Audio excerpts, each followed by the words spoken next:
In the name of Allah, the entirely merciful, the especially merciful.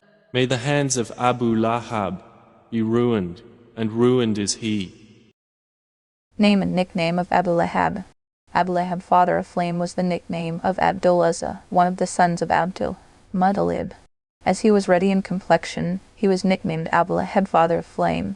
The Quran did not mention his real name, because it smacked of paganism, and the last element, Lahab, flame, in the nickname has also nexus with the flame of hell. This person was the inveterate enemy and persecutor of the Holy Prophet and violently opposed to Islam. Whenever the Holy Prophet invited the people to Islamic faith, he would stand up and cry lie to his message. Ibn Kathir, cause of revelation, is recorded in the two Sahih that when the verse, warn your closest relatives, Surah Ash-Shara, ayat 214, was revealed, the Holy Prophet ascended the Mount Safa and cried out to the tribe of Quraysh in a manner that was known among them for warning of an attack by the enemy. Some narratives maintain that he called the different Makkah clans by name, the clan of Banu Abd Manaf, Banu Abdul Muttalib, and others. All the clans of Quraysh gathered around him, and he said to them, if I were to tell you that the enemy is about to attack you in the morning or in the evening, would you believe me? They all unanimously replied in the affirmative. Then he said, verily, I am a warner sent to you before the coming of a severe torment as a result of disbelief or paganism. Abu Lahab then responded, ruin may seize you. Is it for this purpose that you have called us together? And picked up a stone to hit him. Thus this surah was revealed. Verse Surah Al-Masad, Ayah 1, perish the two hands of Abu Lahab, and perish he. The word yad literally means a hand. Because hands play a very important role in all of human works and actions, often yad, hand, refers to the human person, as in the phrase, all this is due to what your hands have sent forth. Surah Al-Hajj, Ayah 10, Bayhaqi has recorded on the authority of Sayyidina Ibn Abbas, may Allah be pleased with him, that one day Abu Lahab said to the people that Muhammad says that such a thing will happen after death. Then, pointing to his hands, said that none of those things have come into these hands. Then he addressed his hands and said, perish you. I do not see any of the things Muhammad said in you. Therefore, the Quran attributes his destruction to his hands. The verb taba is derived from tabab, which means to perish. In verse Surah Al-Masad, Ayah 1, the first sentence, perish the two hands of Abu Lahab, is in the form of a prayer invoking or imprecating destruction upon Abu Lahab, and the second sentence, Watabat, is the declarative sentence prophesying the consequence of the invocation. The first sentence was invoked against him to satisfy the indignation of the Muslims, because when Abu Lahab imprecated destruction upon the Holy Prophet, it was the desire of the Muslims that imprecation be invoked against him.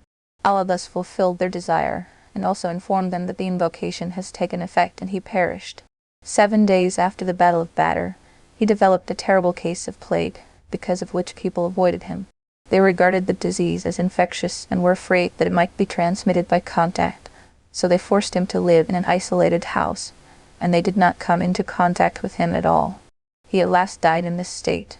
His dead body lay untouched in his house for 3 days.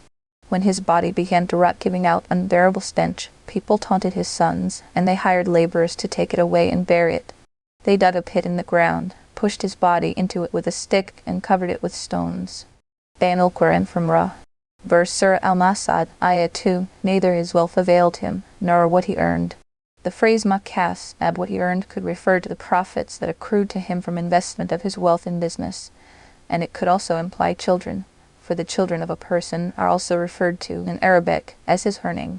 Sayyid Aisha, may Allah be pleased with him, reports that the Messenger of Allah said, the best and the purest thing a man eats is from his earnings, and his children are part of his earnings.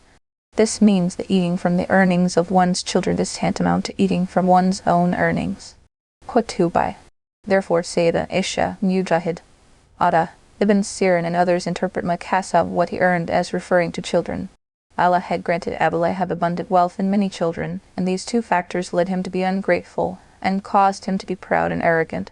Sayyidina Ibn Abbas, may Allah be pleased with him, says that when the Messenger of Allah called his people to faith and warned them about the divine punishment, Abu Lahab said, even if what my nephew says is true, I will save myself from the painful torment on the day of judgment with my wealth and my children. Thus Allah revealed verse Surah Al-Masad, Ayah 2, that is, when the divine torment seized him in this world, neither his wealth nor his children benefited him. His wealth will not avail him, or that which he gained, See Surah Al-Masad, Ayah 1, for the Tafsir. He will enter to burn in a fire of blazing flame. Verse Surah Al-Masad, Ayah 3, he will enter a fire full of flames. That is, either on the day of judgment or immediately after his death, while in grave, he will be pushed into the blazing fire. There is a rhetorical relationship between Abu Lahab and Lahab full of flames. And his wife as well, the carrier of firewood. The fate of Jamil, the wife of Abu Lahab. Verse Surah Al-Masad, Ayah 4, and his wife as well, the wicked, the carrier of firewood. As Abu Lahab was a vehement enemy of the Holy Messenger, his wife too was supportive of her husband in his disbelief, rejection, obstinacy, and in persecuting the Holy Prophet. She was a sister of Abu Sufyan and daughter of Harb ibn Umayyah. Her nickname was Jamil.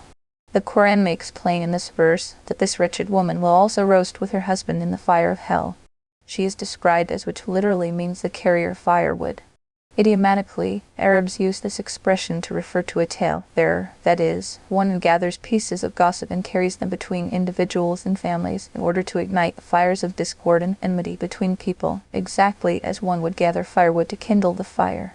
This telltale woman improperly carried information concerning the private affairs of the Messenger of Allah and the blessed companions in an attempt to ignite and instigate trouble.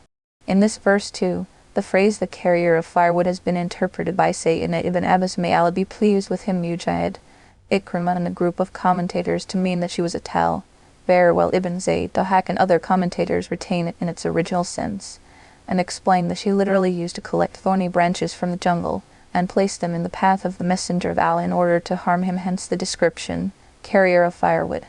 Qatabal ibn Kathir. Some scholars explain that just as she used to help her husband in this world to promote disbelief and tyranny, and to assist him in harming the Messenger of Allah, she will add to the torment of her husband in the hereafter. She will collect the branches of zaqqum and other trees and add them as fuel to the fire of hell, in which her husband would be roasting. Ibn Kathir. Tale, bearing, a gravely major sin.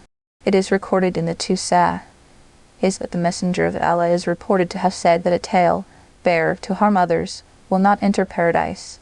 Fudayl ibn Iyad, may Allah have mercy on him, says that there are 3 evil deeds of man that destroy all his righteous actions.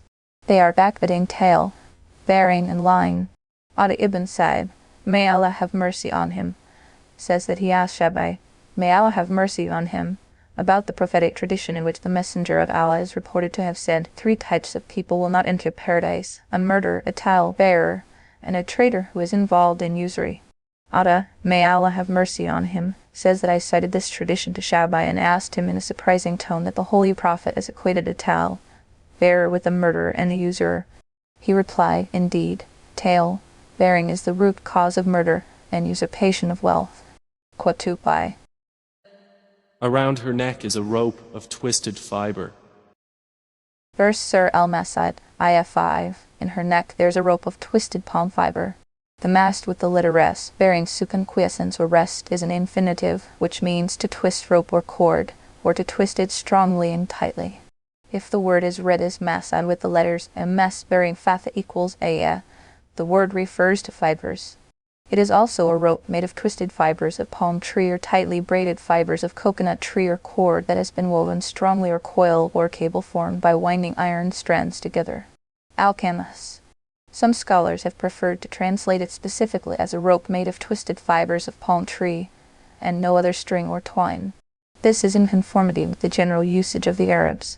Basically, it refers to any string or twine or rope or cord or coil or cable formed by intertwining strands of any material. In keeping with this general sense of the word, say Ibn Abbas, may Allah be pleased with him, or what Ibn Zubair, may Allah be pleased with him, and others said that in this context the phrase rope of masad refers to rope formed by twisting iron strands. This will be her condition in hell, where an iron collar will be in her neck. Sayyidina Mujahid, may Allah have mercy on him, interprets min masad as min hadid, that is, of iron. Mashari. Shabai, Muqatil, and other commentators have taken the phrase min mas to refer to a rope made of twisted fibers of palm tree, and said that Abu Lahab and his wife were extremely wealthy and were looked upon as leaders of their nation, but on account of his wife's mean disposition and miserliness, she used to collect firewood from the jungle, bind them together with a rope, place the bundle on her head, and put its rope round her neck, so that it might not fall from her head. This practice of hers one day led to her destruction. She had a bundle of wood on her head, and the rope in her neck. She felt tired and sat down, then fell, was choked, and died. According to this second interpretation, the verse describes her mean disposition and the disastrous consequences of her sadistic behavior. Majari. However, such a conduct in Abu Lahab's family, especially of his wife, was hardly conceivable. Therefore, most commentators have preferred the first interpretation. Allah knows best.